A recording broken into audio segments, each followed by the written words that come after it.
জ্বালানি সংকট মোকাবেলায় উন্নয়ন সহযোগীদের কাছে $2 বিলিয়ন সহযোগিতা চাইলেন প্রধানমন্ত্রী। যা মজুদ রয়েছে মে মাসেও সমস্যা হবে না, জানালেন জ্বালানি যুগ্ম সচিব। মধ্যপ্রাচ্যে অস্থিরতার কারণে বিকল্প নতুন শ্রমবাজার সন্ধানের পরিকল্পনা করছে সরকার। সংসদে প্রধানমন্ত্রী 6 মাসের মধ্যে হেলথ কার্ডের আওতায় আসছে 5 জেলা। সরকারের নির্বাচনী ইশতেহারে ঘোষিত কার্যক্রমসমূহ বাস্তবায়নে সকল মন্ত্রণালয় এবং বিভাগ আগামী 180 দিনের কর্মসূচির আলোকে কর্মপরিকল্পনা প্রণয়ন করেছে এবং সেগুলো বাস্তবায়নের উদ্যোগ এরই ভিতরে গ্রহণ করেছে। হামে শিশু মৃত্যু থামছেই না। উপসর্গ নিয়ে বরিশাল, শরীয়তপুর ও সিলেটে আরও 3 শিশুর মৃত্যু। অন্তর্বর্তী সরকারের ব্যর্থতায় প্রকট আকার ধারণ করেছে পরিস্থিতি। পরীক্ষায় নকলের ধরন পরিবর্তন হয়েছে। মোকাবেলায় আইন, হালনাগাদ সহ অসাধু চক্রের বিরুদ্ধে নেওয়া হবে কঠোর ব্যবস্থা, জানালেন শিক্ষামন্ত্রী। শুভেচ্ছা, আমন্ত্রণ যমুনা নিউজে। নুসরাত বৃষ্টির সাথে আছি। শিরোনামগুলো শুনছিলেন। জ্বালানি সংকট মোকাবেলায় উন্নয়ন সহযোগীদের কাছে $2 বিলিয়ন সহযোগিতা চেয়েছেন প্রধানমন্ত্রী তারেক রহমান। দুপুরে Asia zero emission community plus online সম্মেলনের বক্তব্যে তিনি কথা বলেছেন। সংসদ ভবনের নিজ কার্যালয় থেকে ভার্চুয়ালি এই সম্মেলনে অংশ নেন প্রধানমন্ত্রী। এ সময় প্রধানমন্ত্রী জানান, জ্বালানি সংকটের কারণে বাংলাদেশের অর্থনীতি চাপে পড়েছে। এছাড়াও জাপানের প্রধানমন্ত্রী সানায়ে তাকাইচি সহ বিভিন্ন দেশের রাষ্ট্র ও সরকার প্রধানরাও এই অনুষ্ঠানে বক্তব্য রাখেন। আর এ সময় পররাষ্ট্রমন্ত্রী ডক্টর খলিলুর রহমান ও প্রধানমন্ত্রী পররাষ্ট্র বিষয়ক উপদেষ্টা হুমায়ুন কবির উপস্থিত ছিলেন। এছাড়া ইন্টারন্যাশনাল এনার্জি এজেন্সি এবং এশীয় উন্নয়ন ব্যাংক থেকেও প্রতিনিধিরা এই অধিবেশনে অংশ নেন।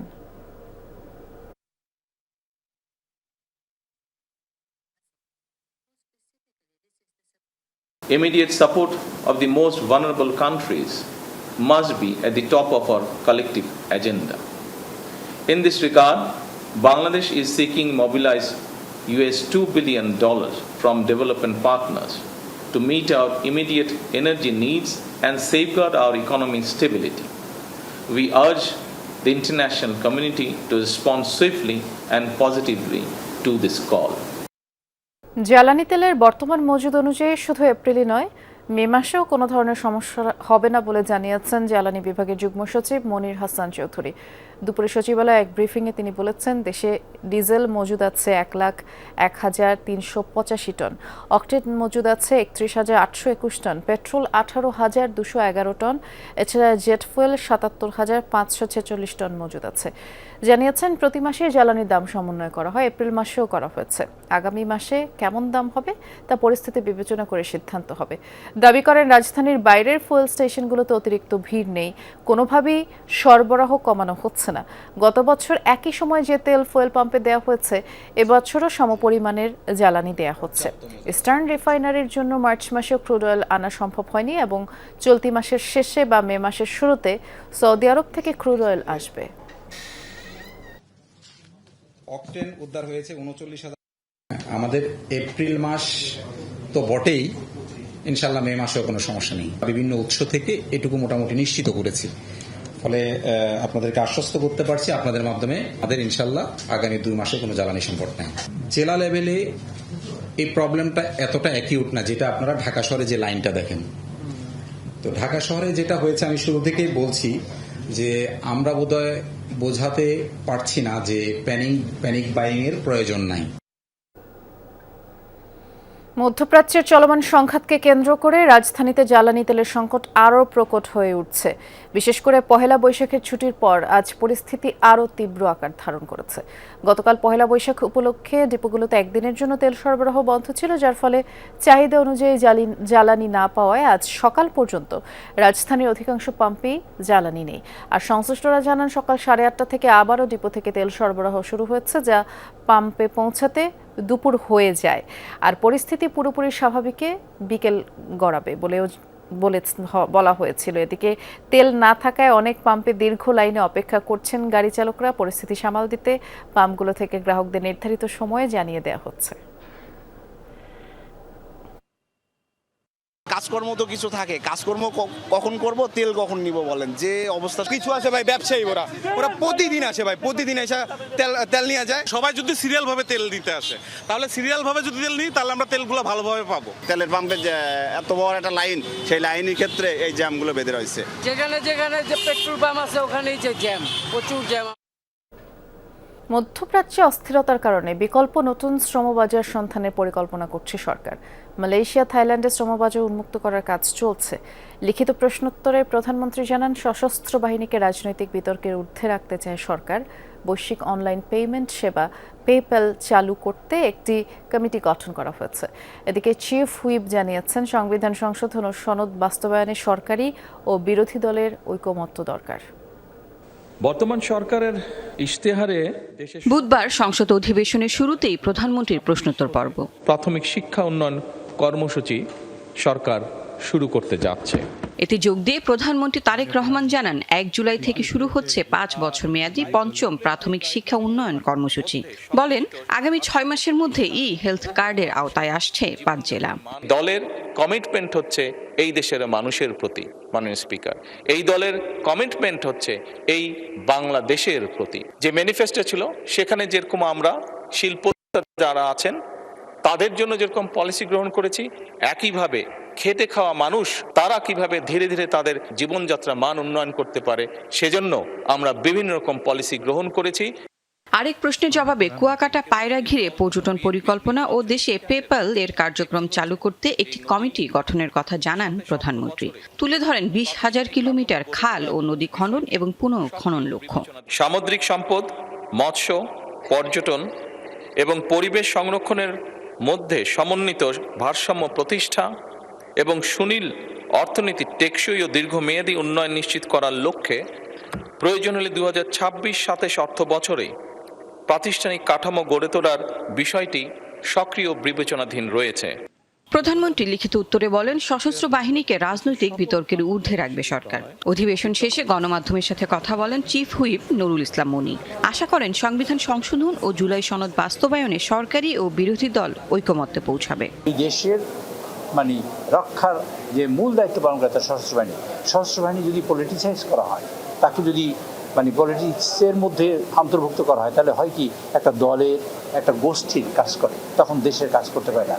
মাননীয় প্রধানমন্ত্রী, এইখানেই আমরা তাকে ধন্যবাদ দিতে চাই। মাননীয় প্রধানমন্ত্রী দেশের কাজ করার জন্য সশস্ত্র বাহিনী এবং দেশের কল্যাণের জন্য সশস্ত্র বাহিনী সেটা নিশ্চিত করছেন আরেকবার প্রশ্ন উত্তরের মাধ্যমে। মধ্যপ্রাচ্যে যুদ্ধের কারণে বিকল্প শ্রমবাজার খোঁজা হচ্ছে বলেও জানান চিফ হুইপ। সব জায়গায় আমাদের কাজ আছে, আমরা সেই রকম মানুষ তৈরি করব। লাভলি বিথি, যমুনা নিউজ, ঢাকা। চলছে ত্রয়োদশ জাতীয় সংসদের প্রথম অধিবেশন, আমরা সরাসরি যাচ্ছি। প্রত্যেকটা পদক্ষেপ আছে, এই পদক্ষেপগুলি প্রধানমন্ত্রী বারবার নিয়ে যাচ্ছেন, যেটিকে অবলম্বন করে আমরা বহুদূর পর্যন্ত যেতে পারবো। অতএব এইটাকে ছোট করে দেখার, তাচ্ছিল্য করে দেখার কোনো কারণ নেই। আর একটি কথা বলি, অনেকে আন্দোলনে যোগদান করেছেন, কখন করেছেন, কোন সময় করেছেন, কোন অবস্থায় করেছেন, কোত্থেকে করেছেন আমরা জানি। কিসের নিচ থেকে আসছেন সেটাও বলতে চাই না, সবাই জানে। কখন এসেছেন সেটাও জানি না। এই প্রসঙ্গে আমি শুধু ছোট্ট একটি গল্প বলে আপনাদের বোঝাতে চেষ্টা করব। মাননীয় স্পিকার, এক শিক্ষক ছাত্রকে বলছে, এদিকে আয়তো। বলে, জি স্যার। বলে, ওই বাড়ি থেকে একটা দাও নিয়ে আন। বলে, কেন? বলে, আমি ডাব খাবো।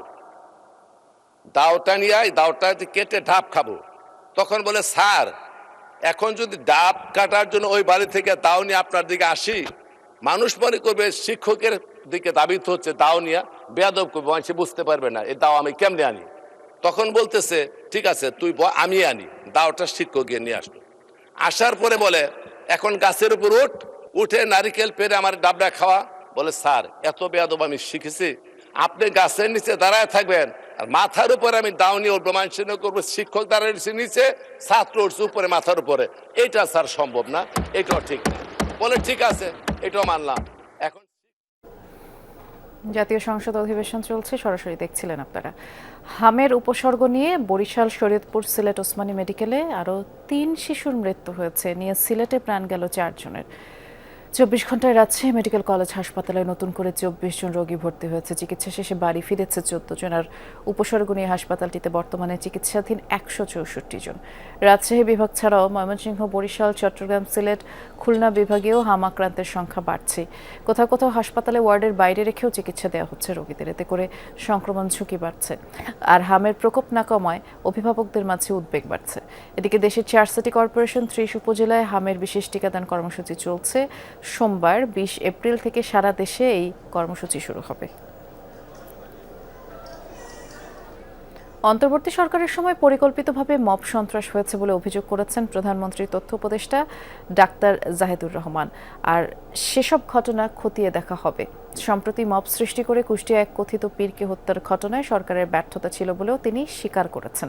দুপুরে সচিবালয়ে সরকারের কার্যক্রমের অগ্রগতি নিয়ে সাপ্তাহিক ব্রিফিংয়ে এসব কথা বলেন তিনি। জানান, কুষ্টিয়ার ঘটনায় দোষীদের চিহ্নিত করে ব্যবস্থা নেওয়া হচ্ছে। অন্তর্বর্তী সরকারের 17 মাসে 413টি মব সন্ত্রাস হয়েছে, 259 জন নিহত এবং 313 জন আহতের কথাও বলা হয়েছে হিউম্যান রাইটস সাপোর্ট সোসাইটির রিপোর্টে। এসব ঘটনার মধ্যে বেশিরভাগই পরিকল্পিত বলে অভিযোগ ছিল। আর অন্তর্বর্তী সরকারের ব্যর্থতার জন্যই হাম প্রকট আকার ধারণ করেছে বলে অভিযোগ করেন তিনি। বলেন, চাঁদাবাজি ঠেকাতে সরকার আন্তরিক, এ ব্যাপারে ব্যবস্থা নেওয়া হচ্ছে। তাছাড়া প্রধানমন্ত্রীর কার্যালয়ের অধীনে নারীদের জন্য সাইবার বুলিং সুরক্ষায় বিশেষ সেল গঠন করা হবে। যারা বুলিং করবে তাদের বিরুদ্ধে কঠোর ব্যবস্থা নেবে সরকার। ডাক্তার জাহেদ বলেন, 18 এপ্রিল হজ ফ্লাইটের উদ্বোধন করবেন প্রধানমন্ত্রী তারেক রহমান। এবার টিকিটের মূল্য 12,000 টাকা কমানো হয়েছে।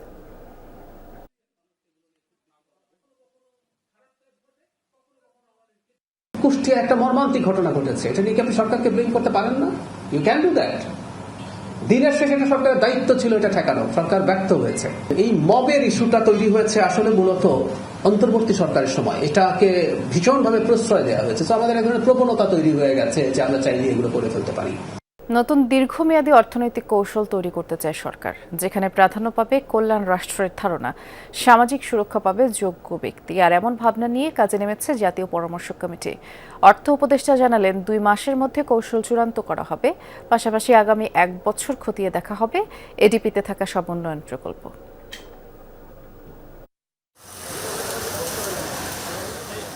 দায়িত্ব নিয়ে অর্থনীতিতে খুব ভালো পরিস্থিতি পায়নি নতুন সরকার। মূল্যস্ফীতি ও প্রবৃদ্ধি নিয়ে টানাপোড়েন ছিল আগে থেকেই। সেই আগুনে ঘি ঢেলেছে মধ্যপ্রাচ্য যুদ্ধ। প্রত্যাশিত পরিমাণে আদায় হচ্ছে না রাজস্ব, ফলে উন্নয়ন ভাবনা বাস্তবায়নে সরকারের হাতে খুব বেশি অর্থ নেই। জ্বালানি সংকট দীর্ঘ হলে প্রথম ধাক্কা সামলাতেই লাগবে 36,000 কোটি টাকা। এ অবস্থায় আগের পঞ্চবার্ষিক পরিকল্পনাকে ভিত্তি করে এগোবার সুযোগ বেশ কম। সেই নতুন অর্থনৈতিক কৌশল প্রণয়নে কাজ শুরু করেছেন মন্ত্রী, আমলা, অর্থনীতিবিদ ও ব্যবসায়ীরা। এই পরামর্শক কমিটির প্রধান সদ্য বিদায়ী পরিকল্পনা উপদেষ্টা ডক্টর ওয়াহিদুদ্দিন মাহমুদ। বুধবার কমিটির প্রথম সভায় অর্থনীতির অগ্রাধিকার নিয়ে খোলামেলা আলোচনা হয়। গুরুত্ব পায় মধ্যপ্রাচ্য সংকট মোকাবেলা। অর্থ উপদেষ্টার অভিযোগ, উন্নয়নের নামে ব্যক্তিগত স্বার্থে কাজ করেছে বিগত আওয়ামী লীগ সরকার। প্রতিটি পরিকল্পনাই বাস্তবায়নের কোনো কৌশল ছিল না, যার ফলে আমরা লক্ষ্য করছি বার্ষিক উন্নয়ন কর্মসূচির এই রকম কম বাস্তবায়ন। আমাদের প্রতিটি পরিকল্পনার মধ্যেই মূল্যায়ন এবং পুনর্বীক্ষণের ব্যবস্থা ঠিকমতো ছিল না। পুরো প্রক্রিয়া সমন্বয় করছে পরিকল্পনা কমিশনের সাধারণ অর্থনীতি বিভাগ। সদস্য জানালেন, 2 মাসের মধ্যে দীর্ঘমেয়াদী কৌশল চূড়ান্ত হবে। 2 মাসের মধ্যে একটা ড্রাফট স্ট্র্যাটেজিক ফ্রেমওয়ার্ক 5 বছরের জন্য এটা প্রণয়নের কাজ শেষ করার আশা করছি। মাঝে আমরা কনসালটেশন প্রসেস অন্যান্য বিষয়গুলো চলবে এবং ফাইনালি আমরা একটা হয়তো আমরা 2-3 মাসের মধ্যে পেয়ে। এ সময় পরিকল্পনা প্রতিমন্ত্রী জানালেন, শুধু জ্বালানি তেল আমদানি করে মধ্যপ্রাচ্য সংকট সামাল দেয়া কঠিন। নতুন বৈশ্বিক পরিস্থিতির প্রভাবে যে আমাদের সংকটগুলো আরো বেড়ে গেল, এইটা মোকাবেলা করা একটা জাতীয় কর্তব্য বটে এবং সেখানে জাতীয় অংশগ্রহণের জন্য সরকার সবাইকে যুক্ত করতে চাইছে। পরিকল্পনা কমিশন জানায়, কিছুদিন আগে করা ব্যাকগ্রাউন্ড স্টাডি বা গবেষণার উপর ভিত্তি করে নতুন অর্থনৈতিক কৌশল প্রণয়ন করা হবে। তৌহিদ হোসেন, যমুনা নিউজ, ঢাকা। রাজধানীতে একের পর এক তরুণীকে ফাঁদে ফেলে ধারাবাহিক যৌন সহিংসতার অপরাধে রাশেদুল ইসলাম রাব্বি নামের এক যুবককে গ্রেফতার করেছে ঢাকা মেট্রোপলিটন পুলিশ। গ্রেফতারের পর তার বিরুদ্ধে আরও 10টি অভিযোগ পাওয়া গেছে। দুপুরে এক ব্রিফিংয়ে ডিএমপির ওয়ারি বিভাগের উপ পুলিশ কমিশনার মল্লিক আহসান উদ্দিন সামি জানিয়েছেন, সামাজিক যোগাযোগ মাধ্যমে ভুয়া পরিচয় স্কুল কলেজ পড়ুয়া তরুণীদের টার্গেট করে ফাঁদে ফেলত এই রাব্বি। পরে কৌশলে নির্জন স্থানে ডেকে নিয়ে জোরপূর্বক ধর্ষণ, ভিডিও ধারণ, ব্ল্যাকমেইলের মাধ্যমে টাকা আদায় করত। সোমবার সন্ধ্যায় দনিয়া কলেজের সামনে অভিযান চালিয়ে তাকে গ্রেফতার করা হয়। এ সময় রাব্বির কাছ থেকে ভুক্তভোগীদের কয়েকটি মোবাইল ফোন উদ্ধার করে পুলিশ। তথ্য প্রযুক্তির সহায়তায় তাকে শনাক্ত করা হয়, আর তার বিরুদ্ধে পর্নোগ্রাফি নিয়ন্ত্রণ আইনে একাধিক মামলা রয়েছে।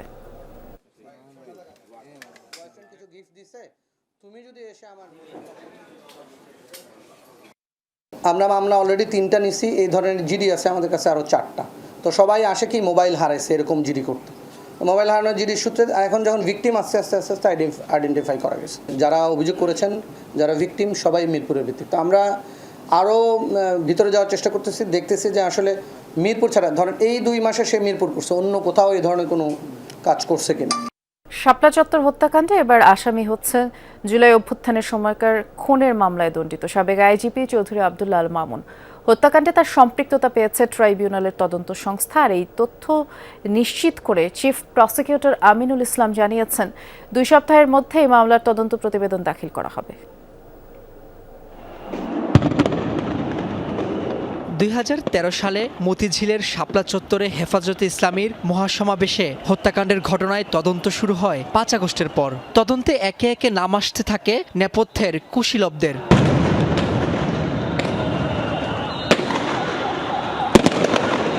এবার ট্রাইব্যুনালের চিফ প্রসিকিউটর জানালেন, শাপলা চত্বর হত্যাকাণ্ডে পুলিশের সাবেক আইজি চৌধুরী আব্দুল্লাহ আল মামুনের জড়িত থাকার প্রমাণ পেয়েছে তদন্ত সংস্থা। তাকেও আসামি করা হচ্ছে এই মামলায়। চৌধুরী আব্দুল্লাহ আল মামুন সহ অনেক কর্মকর্তাদের সম্পৃক্ততা আমরা পাচ্ছি। এর আগে সাবেক প্রধানমন্ত্রী শেখ হাসিনা, র্যাবের সাবেক ডিজি বেনজির আহমেদ, সাবেক সেনা কর্মকর্তা জিয়াউল আহসান সহ তৎকালীন আইন শৃঙ্খলা বাহিনীর ঊর্ধ্বতন কর্মকর্তাদের সম্পৃক্ততা পায় তদন্ত সংস্থা। এটা সিভিলিয়ান হোক, পুলিশ পার্সোনাল হোক, র্যাব হোক, আর্মি অফিসার হোক, যাদের এই কর্মকাণ্ডের সাথে সম্পৃক্ততা ছিল বা আমরা পাবো, প্রত্যেককে আমরা বিচারের আওতায় নিয়ে আসবো।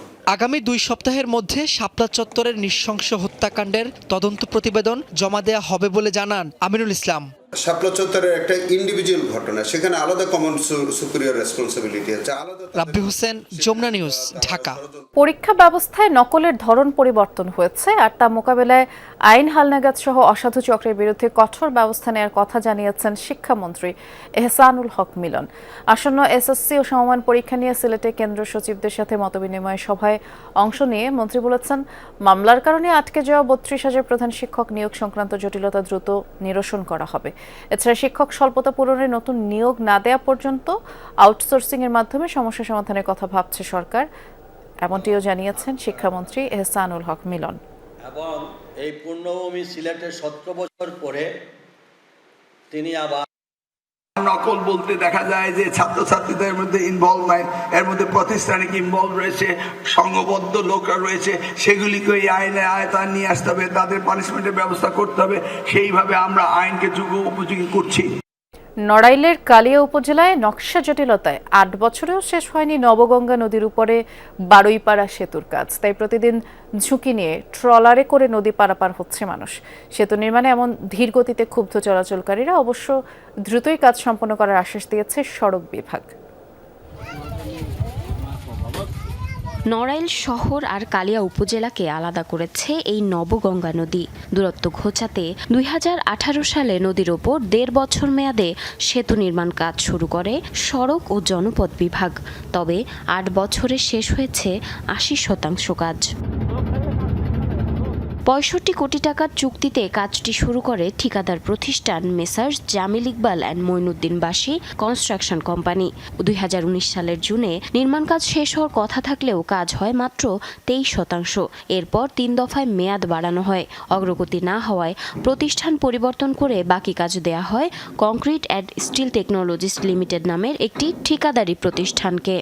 একটা সেতু, এটার হয়তো সম্ভবত 1.5 বছর 2 বছর যে একটা মেয়াদ ছিল যে এই বছর এই টাইমে কাজটা শেষ করা হবে, কিন্তু সেইখানে এই সেতুটার টাইম বাড়াই দেখা যাচ্ছে যে 8 বছর 9 বছর পার হয়ে গেছে। কাজটা শুরু হওয়ার সাথে সাথে আবার থামে যাচ্ছে। এই বিগত দিন এইভাবেই চলতেছে। এসবের মাঝে বালখেরের ধাক্কায় সেতুর একটি পিলার ক্ষতিগ্রস্ত হলে নবগঙ্গা নদীকে সি থেকে পরিবর্তন করে বি গ্রেডের নদী হিসেবে প্রতিবেদন দেয় বিআইডব্লিউটিএ কর্তৃপক্ষ। ফলে সেতুর নকশা পরিবর্তনের প্রয়োজন পড়ে। এতে ৬৫ কোটি টাকার সেতুর ব্যয় গিয়ে দাঁড়ায় ১৩৫,৯২,৩৫,০০০ টাকায়। সেতু নির্মাণে এমন ধীর গতিতে ক্ষুব্ধ জেলাবাসী। এখানে ব্রিজ তো অনেকদিন যাবৎ হচ্ছে, কিন্তু কাজ হচ্ছেই না। এদের খেয়া আছে, খেয়া মনে করেন যে তেমন একটা ভালো না। তা আমরা আসলে এই সেতুর যে উপকারিতার জন্য যে আসলে দীর্ঘদিন যাবৎ হয়ে গেছে, এখনো এই সেতুর কাজ শেষ হচ্ছে না। কর্তৃপক্ষের কাছে আমরা আবেদন করি যে আসলে অতি দ্রুত যেন এই সেতুর কাজটা শেষ করা হয়। স্থানীয়রা বলছেন, সেতু নির্মাণ না হওয়ায় ঝুঁকি নিয়ে নদী পারাপার হতে হয় সবাইকে। খেয়াঘাটের অবস্থাও নাজুক, এতে প্রতিনিয়ত বিপাকে পড়েন চলাচলকারীরা। আমাদের এই ব্রিজে আসা যাওয়া খুব সমস্যা হচ্ছে। আমাদের ব্যাংকে আসতে হয় এবং হসপিটালে আসতে হয়। আমার মেয়ে FWতে চাকরি করে এবং আমাদের মিটিংয়ে খুব অসুবিধা হয়। মাসে মাসে আসতেই হয় ব্যাংকে, আর ভোগান্ত পড়ি আমরা। হয়তো কেউ পড়ে যায় ট্রলারেতে। নতুন ঠিকাদারি প্রতিষ্ঠানের সঙ্গে চুক্তি অনুযায়ী চলতি বছরে ৩০ জুন সেতুটির নির্মাণ কাজ সম্পন্ন হওয়ার কথা রয়েছে। এবার নির্ধারিত সময়েই তা হবে বলে আশ্বাস দিয়েছেন নড়াইল সড়ক ও জনপথ অধিদপ্তরের নির্বাহী প্রকৌশলী। এই সেতুর কাজটি মূলত এখন পূর্ণ উদ্যমে শুরু হয়েছে এবং এর মেয়াদ আছে আগামী ৩০ জুন ২০২৬। এর ভিতরেই আশা করি এই কাজটি সম্পন্ন হবে এবং এ ব্যাপারে আমরা সম্পূর্ণ আশাবাদী এবং ঠিকাদারকে এভাবে মেসেজ দেওয়া হয়েছে। এলাকাবাসীর দাবি, সেতুটি হলে সড়ক পথে নড়াইল সদরের সাথে কালিয়া উপজেলা সহ বাগেরহাট, খুলনা ও গোপালগঞ্জের সাথে সহজ হবে যোগাযোগ ব্যবস্থা। খুলবে এ অঞ্চলের অর্থনীতির নতুন দ্বার। জারিন অর্নি, যমুনা নিউজ। আজ থেকে শুরু হয়েছে বঙ্গোপসাগরের সব ধরনের মাছ শিকারের উপর ৫৮ দিনের নিষেধাজ্ঞা।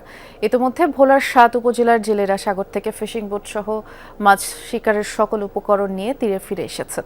ভারতীয় জেলেরা যাতে বাংলাদেশের জলসীমায় এসে মাছ শিকার করতে না পারে, সেজন্য কঠোরভাবে নিষেধাজ্ঞা আরোপের দাবি জেলেদের।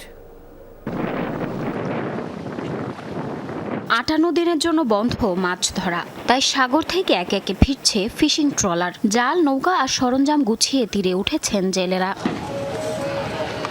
মাছের সুষ্ঠু প্রজনন, বংশবিস্তার এবং সামুদ্রিক সম্পদ রক্ষায় আজ থেকে ১১ জুন পর্যন্ত চলবে নিষেধাজ্ঞা। নিয়ম মেনে সাগরে না যাওয়ার প্রস্তুতি নিচ্ছেন ভোলার লক্ষাধিক জেলে। নিষেধাজ্ঞার পুরোটা সময় কর্মহীন থাকে জেলেরা। তবু তাদের পক্ষ থেকে জোর দাবি, সফল হোক কর্মসূচি, অসাধু জেলেদের বিরুদ্ধে কঠোর হোক প্রশাসন। আমার অভিযান দিলে আর কোনো কামাইটামি নেই, আমার একেবারে কামাইটামি বন্ধ হয়ে যায়। এই মাছ ধরা বন্ধ আমার বন্ধ। আমরা 58 দিন অভিযানে আমরা কোনো সমুদ্রে যাই না, এমনকি সমুদ্রে মাছ ধরি না। ইন্ডিয়ার ট্রলার, ইন্ডিয়ান যারা সমুদ্রে মাছ ধরে, তারা বাংলাদেশের ভিতরে ঢুকে মাছ ধরে, কিন্তু আমরা অভিযান পালন করি, তারা করে না। পাশাপাশি এনজিওর কিস্তি আদায় বন্ধ রাখা ও দ্রুত খাদ্য সহায়তা দেওয়ার আহ্বানও জানিয়েছেন জেলেরা। আমরা গোত ঋণ লইছি, সমুদ্র লইছি, আমরা এই দিন কাজে খাটাইছি, অনেক কামাই করছি, সাগরে গেছি দিতাছি। ৮-১৫ দিন সাগরে যাইতে নিয়ে ঋণ দিতে পারব না। যারা অরিজিনাল যাইলা এরা কাঠ নাই, এগো কাঠ নাই, আর কাঠ আছে দোকানদার, এগো কাঠ আছে রিস্কা লাগো। এদিকে নিষেধাজ্ঞা কার্যকরে কঠোর অবস্থানের কথা জানিয়েছে মৎস্য বিভাগ। নিয়ম ভাঙলে নেওয়া হবে আইনি ব্যবস্থা। ইতিমধ্যে আমরা বিভিন্ন ঘাটে ব্যাপক প্রচারণা করেছি, মাইকিং করেছি, লিফলেট বিতরণ করেছি, সচেতনতা সভা করেছি। বিরত রাখার জন্য ৬৩,৯৫৪ জেলের জন্য যে চাল বরাদ্দ আসছে, সেটা আমাদের ইউনিয়ন পর্যায়ে বিতরণ হয়ে গেছে এবং এই চালগুলো আমরা আশা করছি যে আগামী ১৫ এপ্রিলের মধ্যে বিতরণ করতে পারবো। ভোলা ৭ উপজেলার প্রায় ১ লাখ জেলে সাগরে মাছ শিকার করে জীবিকা নির্বাহ করেন। এদের মধ্যে সরকারিভাবে নিবন্ধিত জেলের সংখ্যা ৬৩,৯৫৪ জন। নিবন্ধিত প্রতি জেলেকে ৭৮ কেজি করে চাল দেয়া হবে। জারিন অর্নি, যমুনা নিউজ। রাঙামাটি ও বান্দরবানের সাংগ্রাই উৎসবের অংশ হিসেবে পানি খেলায় মেতে উঠেছেন মারমা সম্প্রদায়ের মানুষ। সকালে রাঙামাটিতে জলকেলি অনুষ্ঠান উদ্বোধন করেন পার্বত্য চট্টগ্রাম বিষয়ক মন্ত্রী দীপেন দেওয়ান। রঙিন পানি ভর্তি বালতি, পিচকারি আর পানির কলস হাতে নিয়ে ছোট বড় সবাই আনন্দে মেতে ওঠে এবং নতুন বছরের আনন্দ ভাগাভাগি করা হয়। আজ জলকেলি উৎসবের মধ্য দিয়ে শেষ হবে ক্ষুদ্র নৃগোষ্ঠীদের বর্ষবরণ, বর্ষবিদায় উৎসবের মূল আনুষ্ঠানিকতা। এই ছিল যমুনা নিউজের আয়োজনে।